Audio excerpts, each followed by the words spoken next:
আমার কলিজাটা আমার দেখতে দে আমার গিল্লি তুই রাখতো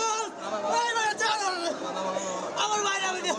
বৃহস্পতিবার রাতে রাজধানীর মুগদায় সিটি কর্পোরেশনের ময়লাবাহী ট্রাকের চাপায় মারা যায় মতিঝিল সরকারি আইডিয়াল স্কুলের সপ্তম শ্রেণীতে পড়ুয়া কিশোর মাহিন আহমেদ।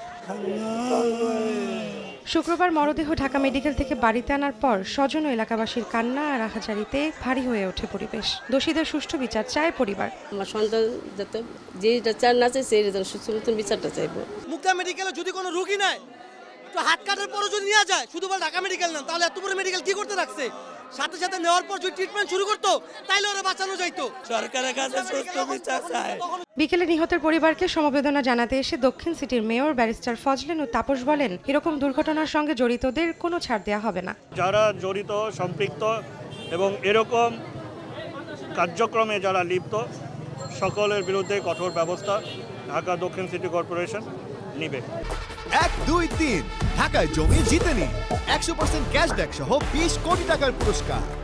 কি ধরনের আর্থিক সহায়তা বা ক্ষতিপূরণ দেয়া হবে সরাসরি কোনো উত্তর না দিলেও সব ধরনের সহযোগিতার আশ্বাস দেন মেয়র।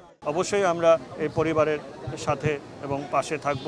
তাদের যে কোনো প্রয়োজনে আমরা ঢাকা দক্ষিণ সিটি কর্পোরেশন তাদের পাশে থাকবে। সিটি কর্পোরেশনের মূল চালক গাড়িতে না থাকায় তার নাম মামলার এজাহারে নেই বলে জানান মুগদা থানার তদন্ত কর্মকর্তা কামরুল হাসান। চালকের আসনে ছিল ভাড়া করা হেল্পার। গাড়ির ড্রাইভার না, সে হেল্পার ছিল। ড্রাইভার হাফ কিলোমিটার দূরে নেমে গেছে, নেমে গিয়ে ওর কাছে গাড়িটা দিয়ে সে চলে গেছে। ড্রাইভারের নাম হলো কামাল, আর এটা রুবেল, উনি গাড়ি পরিচালনা করছে, ওনাকে হাতে নাতে ধরা হয়েছে। এর আগেও ঢাকার 2 সিটি কর্পোরেশনের ময়লাবাহী গাড়ি চাপায় মারা গেছেন অন্তত 13 জন। বিগত 3 বছরে ঘটেছে এরকম অসংখ্য দুর্ঘটনা। 2021 সালে 24 নভেম্বর সিটি কর্পোরেশনের গাড়ির ধাক্কায় মারা যায় নটরডেম কলেজের এক ছাত্র। পরদিনই 25 নভেম্বর রাজধানীর পান্থপথে গাড়ি চাপায় মারা যায় এক সংবাদকর্মী। 2022 সালের 23 জানুয়ারি রাজধানীর মহাখালীতে প্রাণ হারান পরিচ্ছন্নতা কর্মী।